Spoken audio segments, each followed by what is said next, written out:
Bueno, vamos con el epígrafe 1 de la Guerra Civil, sublevación militar, desarrollo de la Guerra Civil, primeras acciones e internacionalización del conflicto. Bueno, lo primero que tenemos es una breve introducción, resumiendo un poco lo que vamos a ver.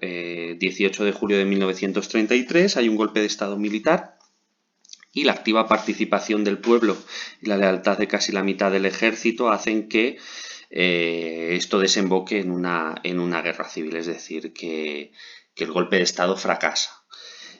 Surgen así dos zonas, una republicana y una nacional. Aquí con esta imagen vemos, ¿no?, lo que sería la bandera de los nacionales con ese escudo franquista, y lo que sería la bandera oficial de la república con el escudo del republicano.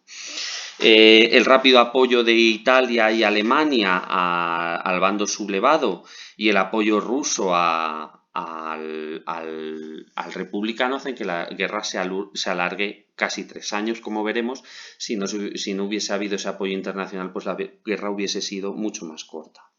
El enfrentamiento son dos concepciones distintas de España. El bando rebelde, el sublevado, fascista, como le queramos llamar, supone lo que son los valores tradicionales y conservadores, y el bando legal, el republicano, pretende la modernización del país, con una serie de reformas que hemos visto en el tema anterior.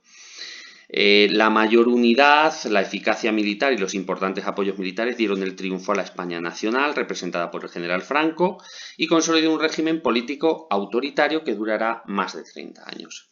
Además, la guerra tuvo una gran resonancia internacional, fue el primer episodio de la Segunda Guerra Mundial, y os he puesto ahí una frase que me parece una de las más acertadas que definen lo que es la guerra civil, que es de Hugh Thomas, que es que la Guerra Civil Española fue una guerra mundial en miniatura, porque se enfrentan lo que se va a enfrentar en la Segunda Guerra Mundial, pero a una escala mucho más pequeña.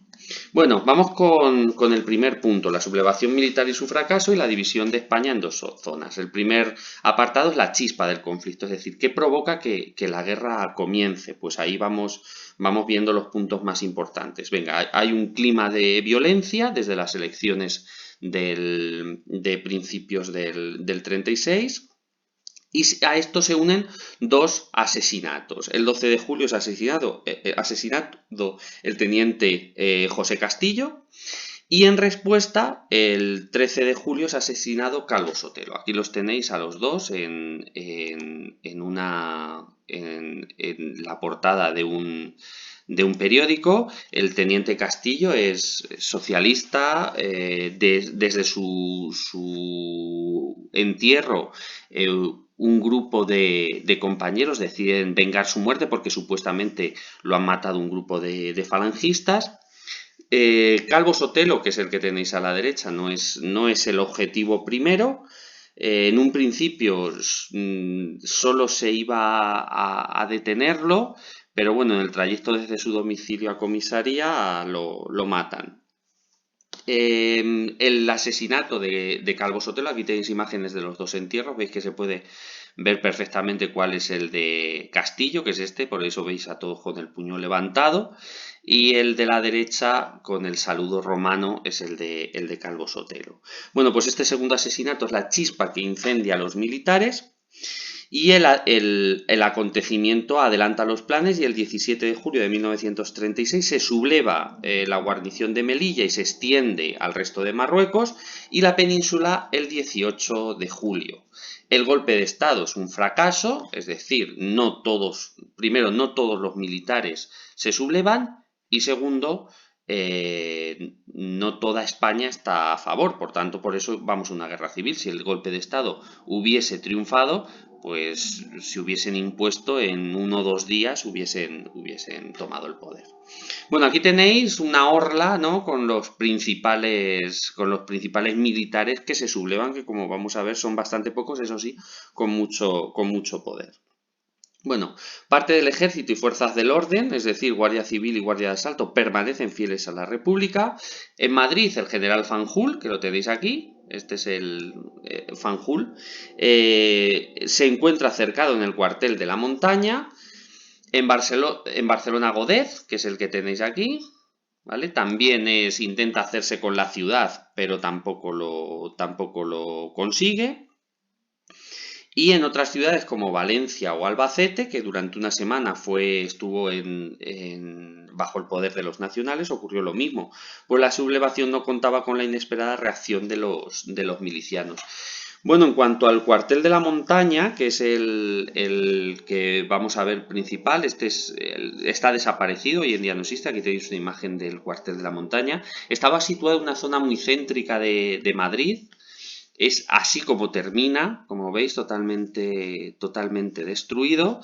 Y fue donde se quedaron los sublevados y la primera gran victoria de los republicanos, que tampoco fueron muchas. El cuartel de la montaña estaba aquí, en una zona muy conocida de Madrid, que es el templo de Devoz, que no sé si lo conocéis. Y bueno, pues ya digo, es una de las primeras grandes victorias republicanas, con lo cual los militares sublevados no contaban.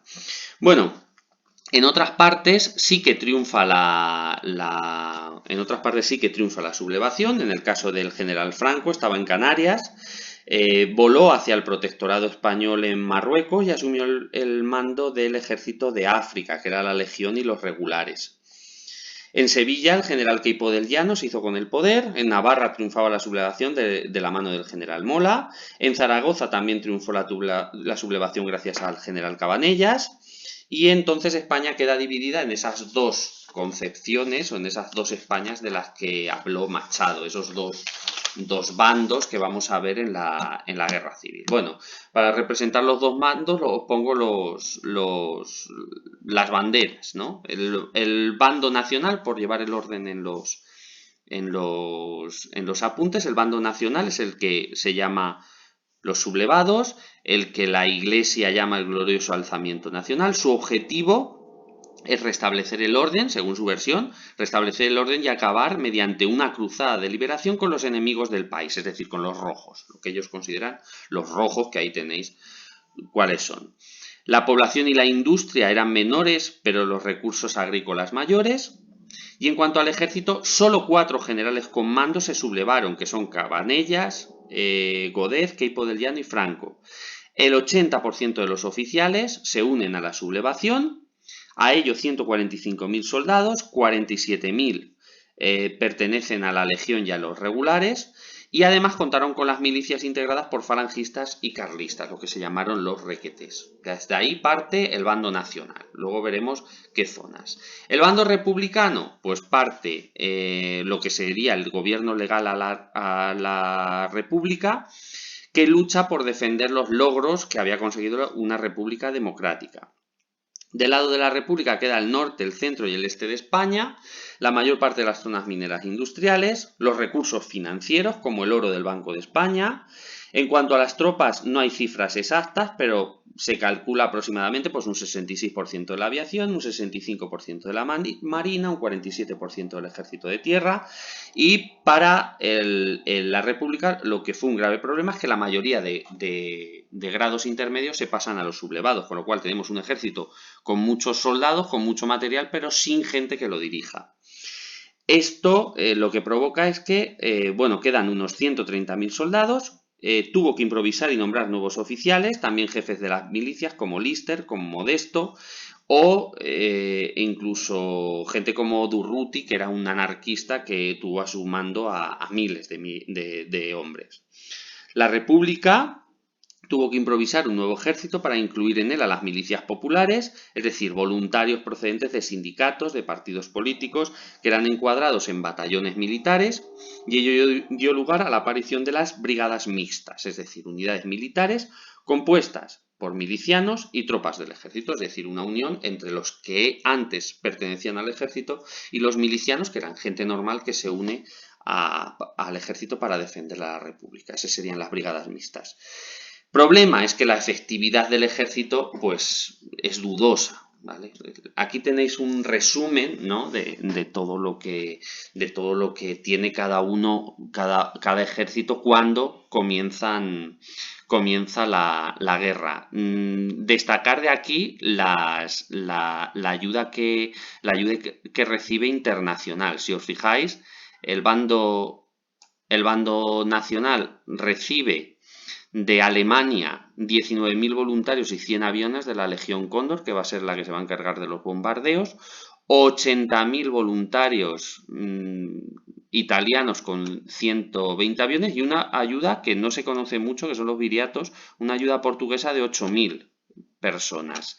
En cambio, el ejército republicano lo que recibe son 60.000 voluntarios, que son las brigadas internacionales, pero no son militares, son gente normal y corriente que decide integrarse en estas brigadas, y de la Unión Soviética lo que recibe son 3.000 técnicos, que en muchos casos son recibidos con bastante recelo, y 772 pilotos de combate. Es decir, la ayuda que recibe el ejército sublevado es mucho más importante.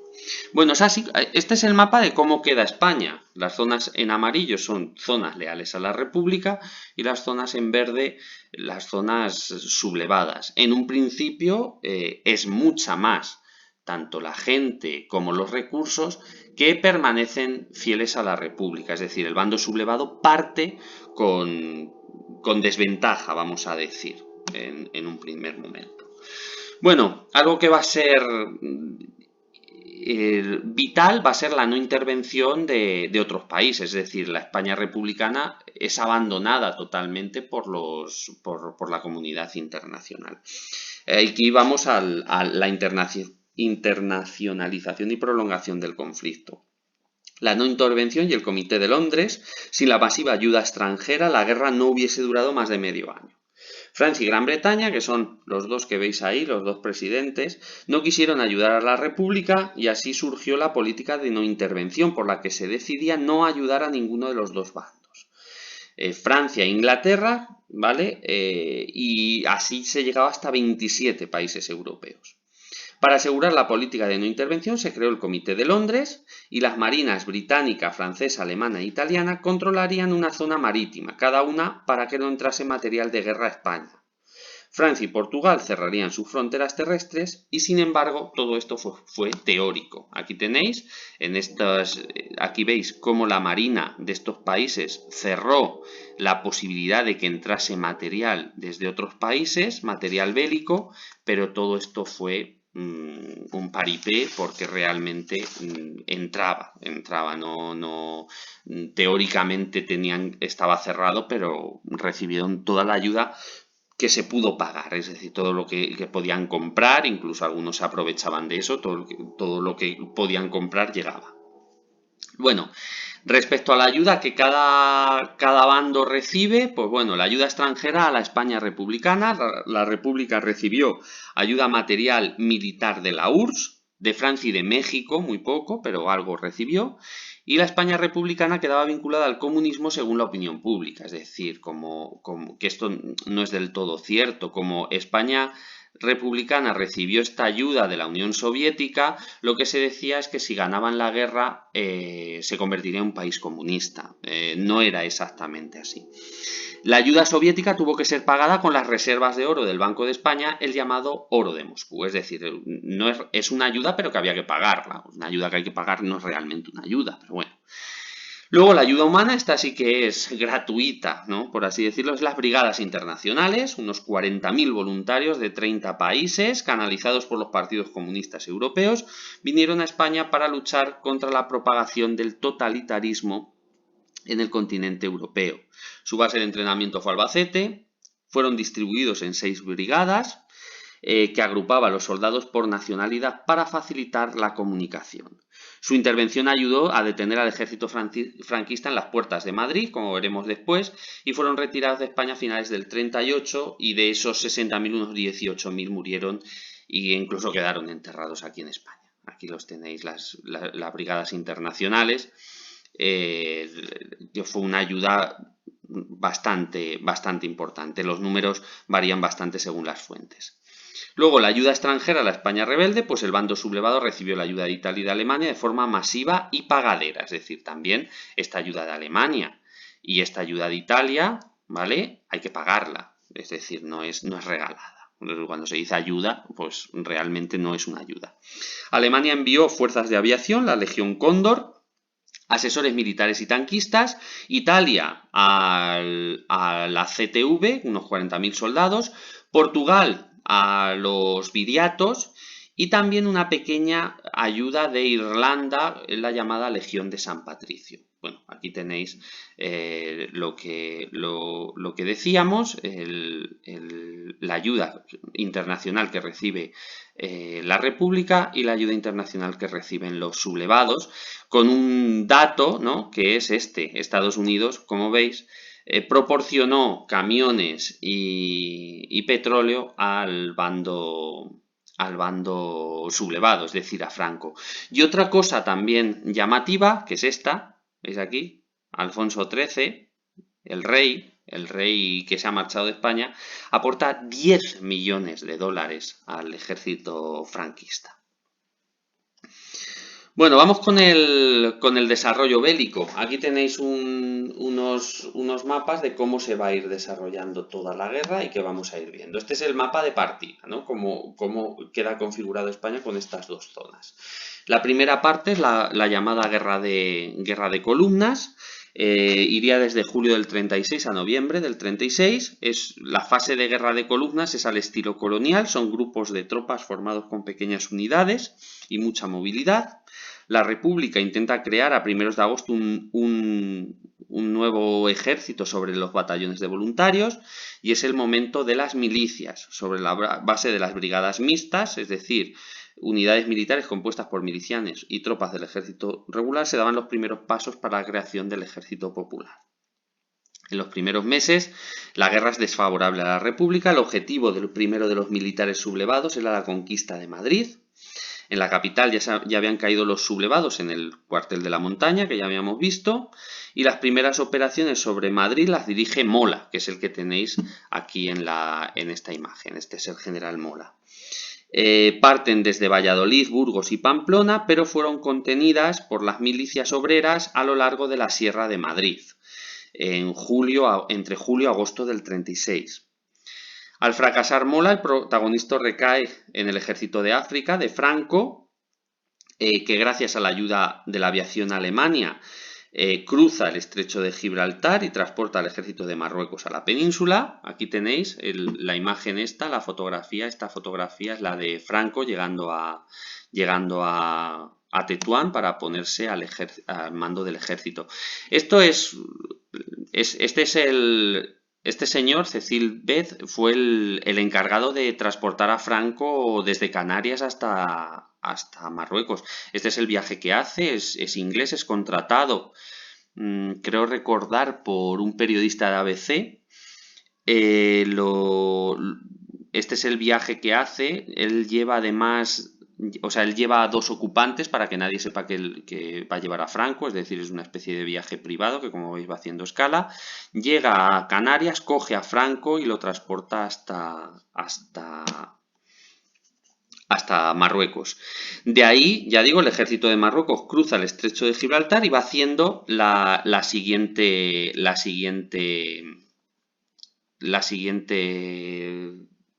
dijéramos, va siguiendo el siguiente camino. Franco está en Sevilla. Aquí tenéis, Franco partiría desde aquí. Veis que esta zona, desde Cádiz-Sevilla, es nacional, es decir, aquí se une a Queipo del Llano, y desde ahí avanzan hacia el norte, avanzan hacia Madrid por Extremadura. Es decir, seguirían este camino. ¿Vale? En agosto ocupan Mérida, Badajoz. Os he puesto el día, no es necesario aprenderse los días que van cayendo cada ciudad. Y penetran después en la provincia de Toledo. Bueno, antes de seguir, la batalla de Badajoz es conocida porque Badajoz era republicana y cuando lo conquistan, pues hay una de las principales matanzas de los sublevados. Aquí os he puesto dos. Todas estas personas que están detenidas en la Plaza de Toros fueron fusilados y algunos de los que participan en esos fusilamientos es, como veis aquí, los curas de la propia ciudad participaron en fusilar a personas. Aquí tenéis este cartel que simula, ¿no?, una corrida de toros, porque la matanza y cuáles fueron los protagonistas de esta matanza, de la matanza de Badajoz. Bueno, desde ahí avanzan hacia Toledo Y en septiembre, bueno, primero, en septiembre Talavera, nudo estratégico de gran valor, cae. Y aquí ocurre una cosa que luego vamos a hablar, y es que dimite Giral, que es el presidente del gobierno republicano. Franco entonces decide desviarse hacia el Alcázar de Toledo, donde el coronel Moscardo aguanta el asedio. Liberado el Alcázar en septiembre, aquí tenéis el Alcázar de Toledo, así se quedó después del asedio. Y aquí tenéis a Franco, como veis muy joven, durante la guerra civil, con Moscardo después de haber liberado el Alcázar cuando le explica cómo había sido la cosa. Después de liberar el Alcázar, se impone la necesidad de designar un mando único en las fuerzas sublevadas y el elegido fue Franco. El 1 de octubre, en efecto, Franco se convierte en jefe de gobierno del Estado español y generalísimo de todos los ejércitos. Eso lo veremos en el siguiente punto. Bueno, empezamos la batalla de Madrid. En la batalla de Madrid se produce desde el noviembre del 36 a marzo del 37. Conjunto de acciones durante 5 meses de combate, entre ellas Batalla del Jarama y Guadalajara, que son las dos importantes. Primer gran revés de los sublevados, ya que la derrota obliga a un cambio de estrategia y con ello el conflicto será más largo. La idea de Franco es que conquistar Madrid y con eso se acabaría la guerra. Al no poder conquistar Madrid, pues hay que cambiar de estrategia y entonces la guerra se alarga 3 años. El ataque frontal de las fuerzas de Franco se produciría entre el noroeste y sureste de la capital. El gobierno de la República marchó hacia Valencia creándose la Junta de Defensa de Madrid, presidida por el general Miaja, y la propaganda funcionó. El no pasarán y el Madrid será la tumba del fascismo, que aparece en las calles. Veis aquí esta imagen de una calle de Madrid, ¿no? El no pasarán y Madrid será la tumba del fascismo. La primera batalla, los atacantes llegaron a cruzar el Manzanares y a la ciudad universitaria, pero ahí fueron detenidos gracias a la intervención crucial de las brigadas internacionales. Bueno, esta es una imagen de la Gran Vía de Madrid, que fue conocida como la calle de los misiles, y este es el emblema de las brigadas internacionales. Las brigadas internacionales, como hemos dicho antes, llegan a Albacete en nada, unos días antes de intervenir en Madrid. Esto, si os fijáis, esta es la calle ancha. Para que os situéis un poco, este es el recibimiento de las brigadas internacionales. Este es el edificio Legorburo, no sé si sabéis cuál es. Es uno de los principales a nivel arquitectónico, de los mejores edificios que hay aquí en Albacete. Para que os hagáis una idea y para situaros, aquí está, en esta parte estaría el Esfera, ¿vale? Esto sería el Esfera y esta es el edificio Legorburo. Es decir, aquí las brigadas están desfilando por la calle ancha y van dirección hacia el Altozano. Bueno, realmente van dirección hacia la estación de tren para marchar hacia Madrid. Ellos habían llegado, nada, unos días antes, habían recibido el material, una formación muy rápida y con eso son enviados a combatir a Madrid y gracias a su intervención consiguen detener a los sublevados. Bueno, entonces Franco emprende una serie de maniobras envolventes para aislar Madrid. En febrero, para cortar la carretera de Valencia, se produce la famosa batalla del Jarama. Fracasado este objetivo, se monta la operación desde la zona de Guadalajara, la batalla de Guadalajara, y marzo, con un fulminante avance del cuerpo expedicionario italiano, que son derrotados y huyen dejando material bélico. Y el descalabro italiano significa una importante victoria para los republicanos. Bueno, pasamos ya a la siguiente fase, la etapa central y decisiva de la guerra, entre abril-mayo del 37 a noviembre del 38, tras la batalla de Guadalajara. El objetivo estratégico de Franco cambia y ahora se va a centrar en la zona norte. El equilibrio se fue deshaciendo en favor de los franquistas. Dijéramos que hasta ahora mismo las fuerzas están bastante equilibradas. La caída de la Franja Cantábrica se produce en el año 37. El primer gran revés republicano es la conquista de Franco de toda la cornisa cantábrica, al mando del general Mola, que fallecería en junio en un accidente de aviación. Empieza el ataque a Vizcaya y en ese ataque a Vizcaya, en abril, el bombardeo de Guernica. Así quedó la ciudad de Guernica, conocida sobre todo por este cuadro, que me imagino que todos conocéis, que es el que hizo Picasso para representar lo que estaba ocurriendo en España. En junio es tomado Bilbao, Santander es ocupada en agosto y Asturias en octubre. Asturias resiste más tiempo. Para intentar romper la presión franquista del norte, la República emprendió ofensivas en otros frentes como Brunete, al oeste de Madrid, o en Aragón, en Belchite, sin cambios importantes. Esta es la imagen del pueblo de Belchite, que después de cómo quedó después de la guerra civil, pues quedó abandonado, se abandonó y se hizo otro pueblo nuevo, por así decirlo. Pasamos a la siguiente, la guerra en la primera mitad del 38, de Teruel al Mediterráneo. Tomado el norte, Franco prepara una nueva ofensiva sobre Madrid. La operación no se llevó a cabo ante el ataque republicano sobre Teruel. A su frente, el general Vicente Rojo. Tras la toma de Teruel, el plan de Franco consistió en penetrar por el Valle del Ebro con el objetivo de alcanzar las costas del Mediterráneo y dividir en dos el territorio republicano, que es así lo que hace, es decir, avanzar desde el norte hacia Vinaroz, que es donde va a decir, y entonces por un lado nos va a quedar Madrid y por otro lado Barcelona. Franco piensa que dividiendo la República en dos estaría ganada la guerra.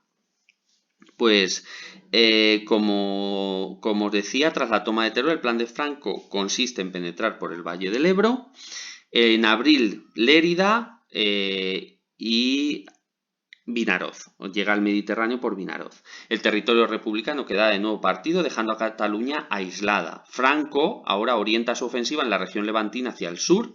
En junio cae Castellón, después continúa a Valencia, pero la República responde con una gran ofensiva que es la Batalla del Ebro.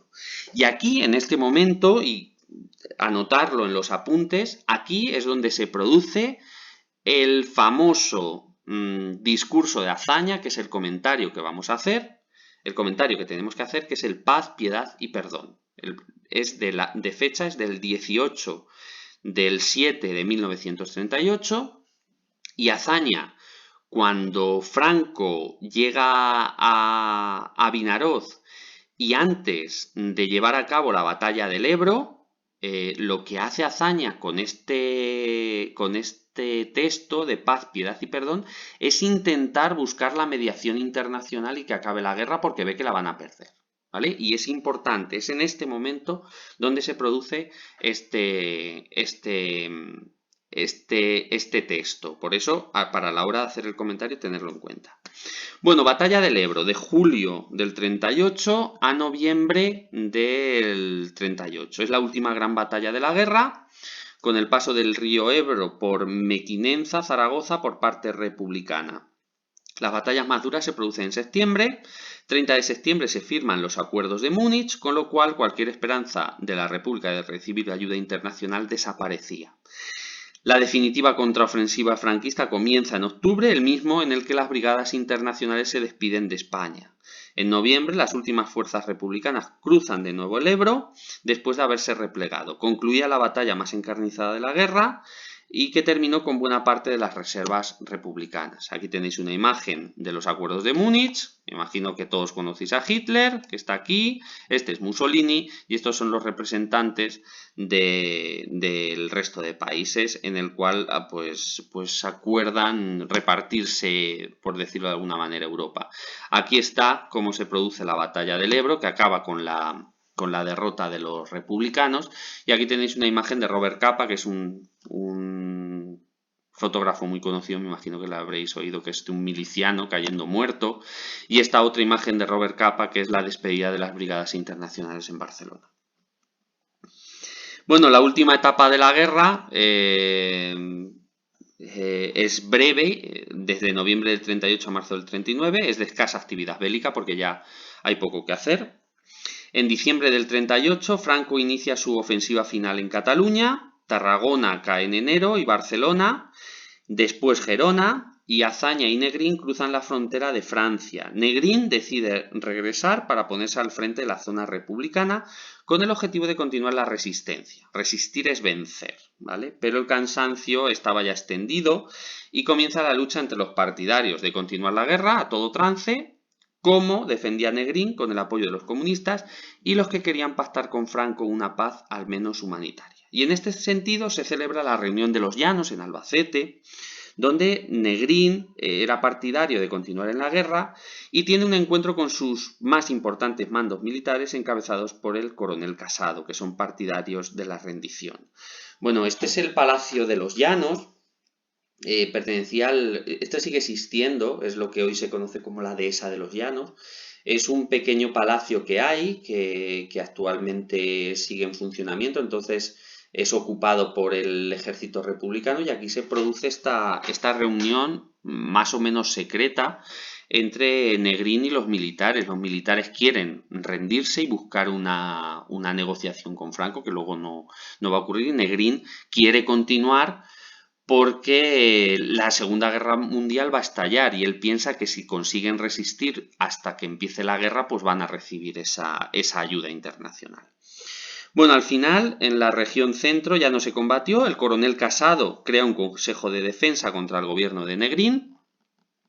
Bueno, estas son imágenes actuales del Palacio de los Llanos aquí en Albacete. Aquí tenéis a Negrín, que es el de la izquierda, y a Casado, que es el de la derecha.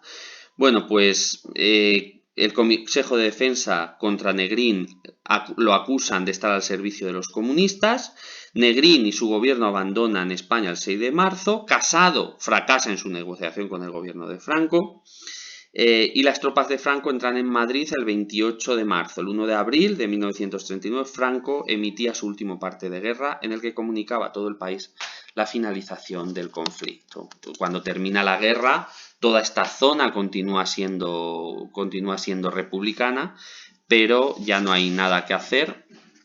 El ejército republicano se vence y aquí tenéis el último parte escrito de puño y letra por Franco, que no se entiende mucho, pero aquí está en la portada de ABC, dice así, ¿no? En el día de hoy, cautivo y desarmado, el ejército rojo han alcanzado las tropas nacionales sus últimos objetivos militares. La guerra ha terminado, firmado, aquí lo tenéis, el generalísimo Franco el 1 de abril de 1939, que es cuando definitivamente termina la guerra. Bueno, con esto pues hemos hecho un breve, por así decirlo, un resumen de lo que sería este punto. Después vemos el segundo epígrafe e insistir en lo que os he dicho para hacer el comentario de Azaña en el momento que es antes de la batalla de Lepanto.